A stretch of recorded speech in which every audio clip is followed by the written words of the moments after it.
नमस्ते, अभिवादन आपका इनोसेंट इन्वेस्टर के इस नए वीडियो में दोस्तों अगले हफ्ते की बाजार का थोड़ा सा एनालिसिस आपको देना चाहेंगे। पहले देख लेते हैं कि सिंगापुर वाली निफ्टी कहां पर आखिरी टाइम ट्रेड की है, क्योंकि वहीं से हम संकेत लेंगे कल की ओपनिंग के। ठीक है, तो हमारी जो क्लोजिंग हुई थी वो हुई थी 16,050 के आसपास। यहाँ पर आप देख सकते हो ट्रेडिंग व्यू को पूरा सा आभार इस चार्ट को अवेलेबल कराने के लिए। यहाँ पर हमारी हुई थी क्लोजिंग।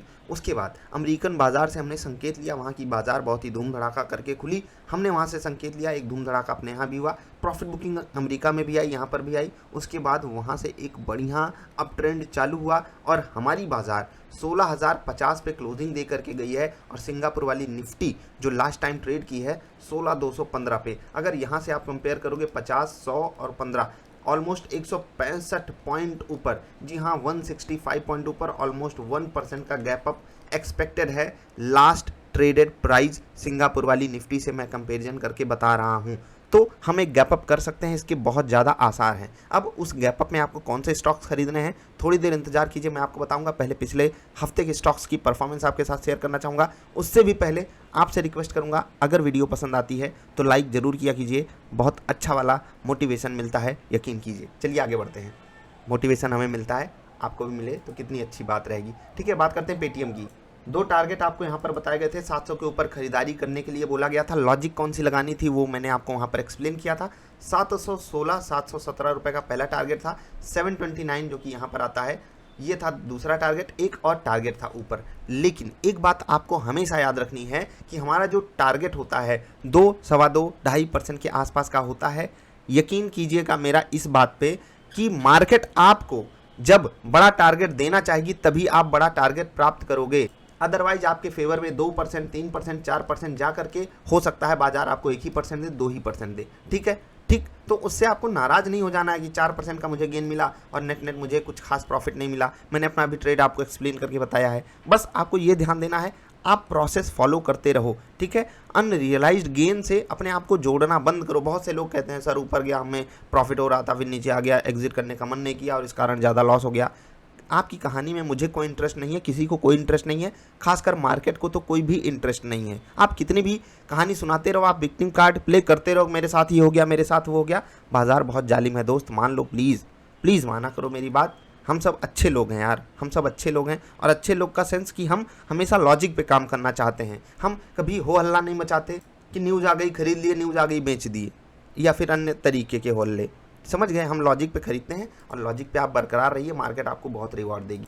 159 रुपये पे ये स्टॉक खड़ा था। ठीक है, और 159 के ऊपर आपको यहाँ पर क्यों बाइंग करनी थी वो बातें भी आपको सिखाई गई हैं, जाकर के वीडियो देखना। ठीक है, टारगेट 167 दिया गया था, नेट वही हिट हुआ। उसके बाद फिर से ये स्टॉक रिवर्स कर गया। अब जो नेट 167 पे एग्जिट किया होगा वो कितना खुश हुआ होगा। लेकिन मुझसे पूछो तो मैं हमेशा टीएसएल यूज़ करता हूँ, तो भले ही हमारे पास टारगेट पहले से ही डिसाइडेड था, लेकिन उसके बाद हमने टीएसएल पे ही एग्जिट करना बेटर समझा। और ये जो ट्रेड्स मैंने एग्जिट किए, क्योंकि फ्राइडे फियर फैक्टर मुझे बनता हुआ दिखाई दे रहा था, जो कि नहीं हुआ। कितनी अच्छी बात है कि हम गलत साबित होते हैं और जब बाजार ऊपर जाती है तो मुझे बहुत अच्छा फील होता है कि अच्छी बात है, बाजार मुझे गलत साबित करके ऊपर जा रही है, इससे अच्छा तो कुछ हो ही नहीं सकता। ठीक, कोई बात नहीं, अगर हम रखे होते तो हो सकता है कि इस गैप अप में भी हम पार्टिसिपेट करते IEX को लेकर के, जो कि अगले हफ्ते का भी स्विंग ट्रेडिंग स्टॉक है। अगले हफ्ते भी आपको इस पर ध्यान रखना है बस।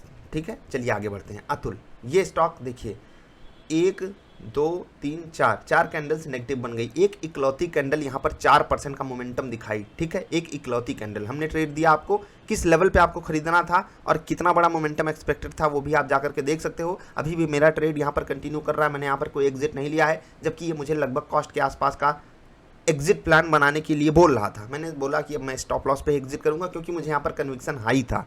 ठीक है, मैंने आपको पहले भी बताया था। हाँ, ये स्टॉक एक दिन में 4% चला, उसके बाद भी मैं एग्जिट नहीं किया। आप कहोगे कि आपकी लॉजिक कहाँ गई, तो भाई क्योंकि मेरा कन्विक्शन हाई था, इसलिए मैंने बोला कि मैं स्टॉप लॉस को थोड़ा सा और मोमेंटम आ जाए तो ट्रेल करूंगा। जैसे कि ये 8550 अगर एक बार के लिए टच कर लिया होता तो मैं स्टॉप लॉस को 2% पे ला करके ट्रेल करता, मैं 2% के प्रॉफिट पे एग्जिट कर जाता। लेकिन ये उस लेवल को टच करके नहीं आया। मैंने अपनी कन्विक्शन को अपने साथ रखा और बोला कि अभी मैं इसमें कंटिन्यू करूंगा। Let's hope for the best की चीज़ें हमारे फेवर में जाएं। अतुल स्टॉक को लेकर के मैं अभी भी बुलिश ही हूं, तो आप अगर यहाँ पर ट्रेड कंटिन्यू रख रहे हो तो आपको शुभकामनाएं। अगर नहीं रखे हो तो अन्य स्टॉक्स पे आप फोकस रख सकते हो। बाकी अतुल एक दिन में 4% भागा था। देख लीजिए, हमारे स्टॉक सिलेक्शन को आपके मेहरबानी से ही ये पॉसिबल हो पाता है, तो आप लोगों को धन्यवाद।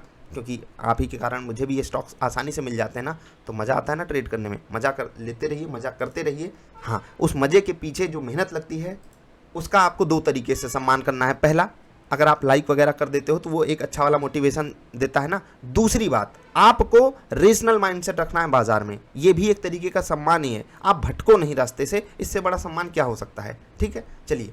ICICI बैंक यहाँ पर भी जब बाजार खुली थी एक बढ़िया वाला मोमेंटम आया, लेकिन ये स्टॉक वापस कॉस्ट पर आकर के काफ़ी समय ट्रेड कर रहा था। मैंने वहाँ पर एग्जिट करना ही बेटर समझा। ICICI बैंक यहाँ पर भले ही मोमेंटम हमारे फेवर में बहुत बढ़िया 14-15 रुपये का आ गया था, ठीक है, लेकिन हमने यहाँ पर कॉस्ट पर एग्जिट कर लिया है। ठीक। ONGC का स्टॉक, अगर आपको यहाँ की कहानी नहीं पता तो आप मतलब मज़े नहीं लूट पाओगे।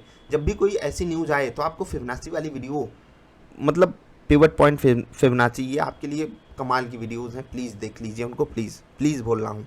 ठीक है, ज़रूरी है, इसीलिए बोल रहा हूँ। और एक बार देख लोगे ना, फ़ैन हो जाओगे उन लेवल्स के, उन वीडियोज़ के, खासकर पिवट पॉइंट वाली वीडियो। चलिए आगे बढ़ते हैं।